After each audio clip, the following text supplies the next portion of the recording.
इस मूवी में जो भी देखने वाले हैं वो सब पूरी तरह से सच्ची घटना पर आधारित है। खैर, हमें नैरेटर कैट की आवाज सुनाई देती है जो कि अपनी लाइफ में एक ऐसे इंसान चाहती थी जो कि उसके सारे राज जानते हुए भी उससे प्यार करे।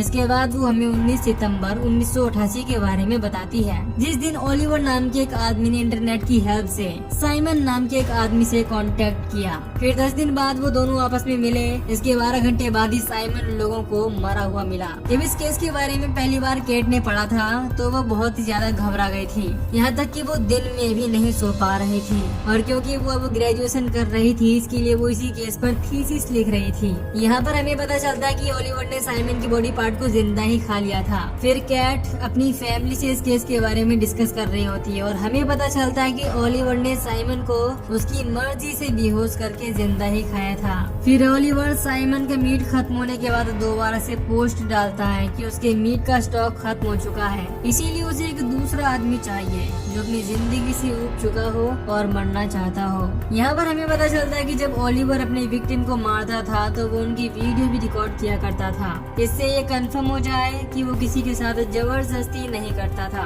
लेकिन उन वीडियो क्लिप्स को पुलिस के अलावा आज तक किसी ने नहीं देखा है। फिर केट की रिसर्च करने पर हमें पता चलता है कि साइमन एक गे था जिसका उसकी मॉम को बचपन में ही एहसास हो जाता है, इसलिए उसकी मॉम उससे नफरत करने लगती है और शर्म की वजह से अपनी जान दे देती है। हालांकि इस चीज में साइमन की कोई भी गलती नहीं थी, लेकिन उसे इस बात का गिल्ट हो जाता है कि उसकी मॉम उसकी वजह से ही मर गई है और ये गिल्ट उसके मन में दिन व दिन बढ़ता गया, जिससे उसे धीरे धीरे एहसास होने लगा कि वो किसी के भी प्यार के लायक नहीं है, इसलिए उसे खुद से नफरत होने लगती है। दूसरी तरफ ओलिवर की मॉम बचपन से ही उसे अपने कंट्रोल में रखने की कोशिश करती थी, जिससे वो अपनी मॉम को कम ही पसंद करता था। फिर केट इस बारे में रिसर्च करने के लिए ओलिवर के स्कूल पहुंचती है, तभी उसे वहाँ पर एक टीचर देख लेता है जो कि उससे वहाँ आने का रीजन पूछता है। लेकिन जैसे ही केट उसे ओलिवर के बारे में पूछती है तो वो टीचर उसे वहाँ से जाने के लिए कहता है। नेक्स्ट सीन में हमें दिखाया जाता है कि ओलिवर अपने एक दोस्त के साथ मिलकर कुछ ऐसी चीजें देखने लगता है जो कि उसे इस एज में नहीं करनी चाहिए थी।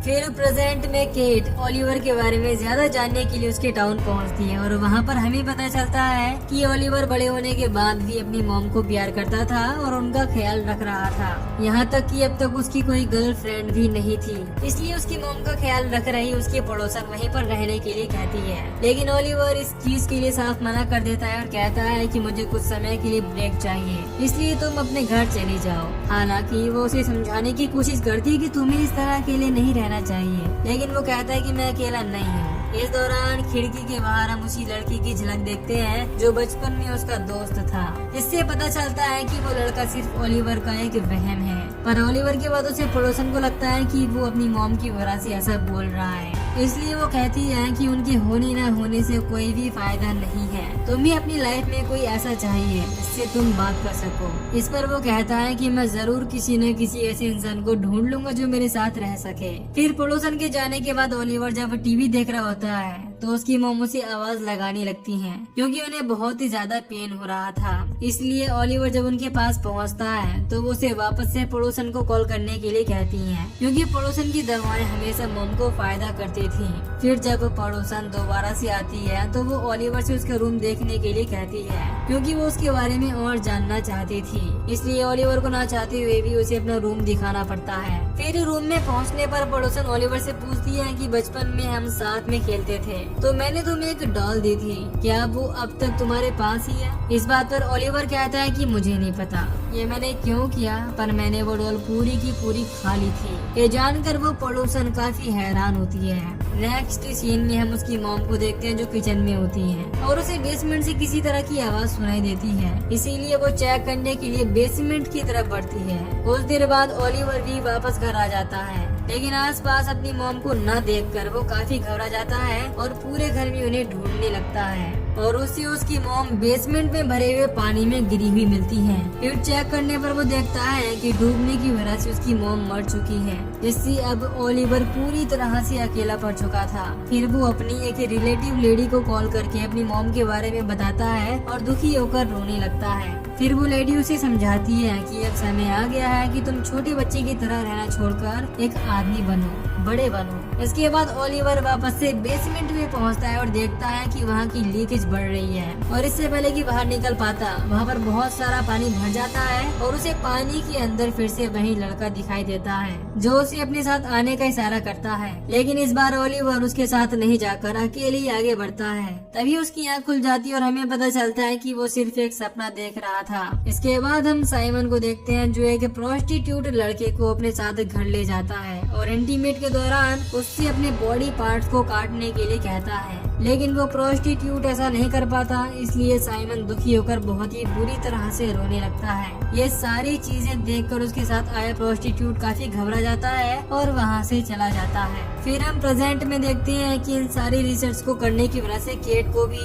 अपने सपने में कटे हुए बॉडी पार्ट्स दिखाई देते हैं, जिससे वो काफी घबरा जाती है। और क्योंकि उसके लिए इस तरह की परफेक्ट अंडरस्टैंडिंग होनी बहुत अजीब बात थी, इसमें एक इंसान दूसरे को वैसा ही देखता है जैसा वो हो, लेकिन इसके बावजूद वो उससे प्यार करे। इसी वजह से केट इसी स्टोरी के बारे में जितनी रिसर्च करती है उसके लिए वापस लौटना उतना ही कठिन होता जा रहा था। पर उसे अभी भी ये समझ नहीं आ रहा था कि ओलिवर ने ये सब कुछ अकेले होने की वजह से शुरू किया या फिर इंसान की मीट खाने की इच्छा उससे ये सब कुछ करवा रही थी। इसके बाद हम प्रेजेंट का सीन देखते हैं जहाँ केट के पास मार्गरेट नाम की एक लेडी का कॉल आता है जो उसे बताती है कि तुम्हारी रिसर्च एक बहुत ही बड़े लेवल पर होने वाली है, क्योंकि दुनिया भर में ओलिवर अकेला कैनिबल नहीं है, उसकी तरह और भी बहुत सारे कैनिबल है जिनके बारे में मिलकर हमें डिस्कस करना चाहिए। इसके बाद हम फिर से ओलिवर को देखते हैं जो सभी चीजों से बोर हो जाने की वजह से ऑनलाइन एक कैनिबल कैंटीना नाम की एक वेबसाइट को विजिट करता है, जिससे उसे पता चलता है कि अगर किसी इंसान का जानवरों की तरह मीट निकालना है तो उसके लिए किन किन चीजों की जरूरत होगी। इसलिए वो उन सारी चीजों का अरेंजमेंट करता है। फिर वो इमेजिन करने लगता है कि कैसे वो उस रूम में उन जिंदा इंसानों को कैद करके उनका मीट निकालेगा।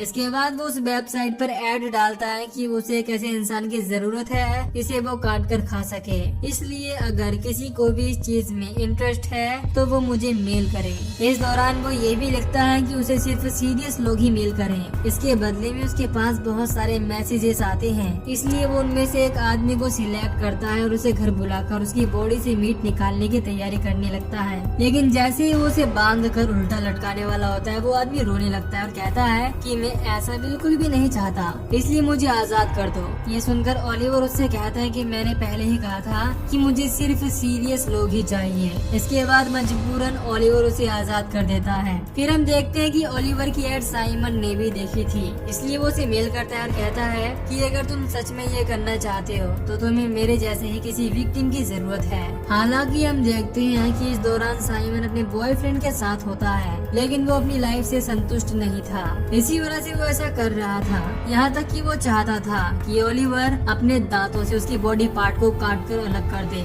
इसलिए वो इस बारे में ओलिवर से पूछता है तो वो ऐसा करने के लिए तैयार हो जाता है। इसलिए साइमन ओलिवर से मिलने के लिए निकल पड़ता है। इधर प्रेजेंट में हम केट को देखते हैं जो एक कैनिबल साइट पर जाकर ओलिवर की रिकॉर्ड की गई वीडियोस को ढूंढने की कोशिश कर रही होती है। इसके बाद हम साइमन को देखते हैं जो स्टेशन पर पहुंचता है और ओलिवर पहले से ही उसका वहां पर वेट कर रहा था, जो कि उसे देखकर काफी खुश होता है। फिर गाड़ी में बैठने के बाद हम देखते हैं कि साइमन पूरी तैयारी के साथ वहां पर आया था, क्योंकि वो बहुत सालों से इस चीज के लिए प्लान कर रहा था, इसलिए वो चाहता था कि इसमें कोई भी गड़बड़ ना हो। इस दौरान वो ओलिवर से ये कंफर्म भी करता है कि क्या तुम ये पक्का कर सकते हो। इस पर वो उसे विश्वास दिलाता है कि वो उसे निराश नहीं करेगा। फिर रूम में पहुंचने के बाद साइमन अपने साथ लाई हुई कप सिरप की पूरी बोतल पी जाता है, जिससे उसे नशा हो सके।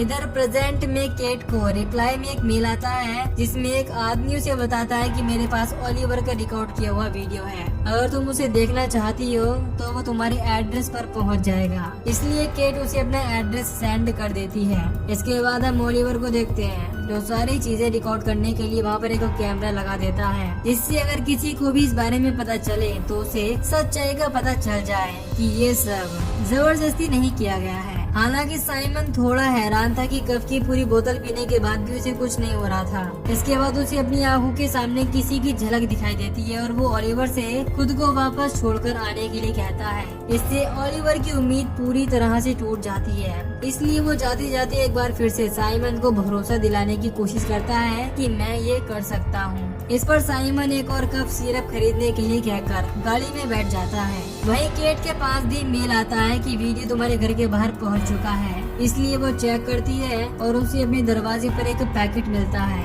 इधर साइमन कफ सिरप के साथ साथ बहुत सारी नींद की गोलियां और वोडका भी पी जाता है, जिससे वो पूरी तरह से नशे में हो जाता है। फिर वो ओलिवर के पास पहुंचकर उससे अपनी बॉडी पार्ट को काट कर अलग करने के लिए कहता है, इसलिए ओलिवर ऐसा ही करता है।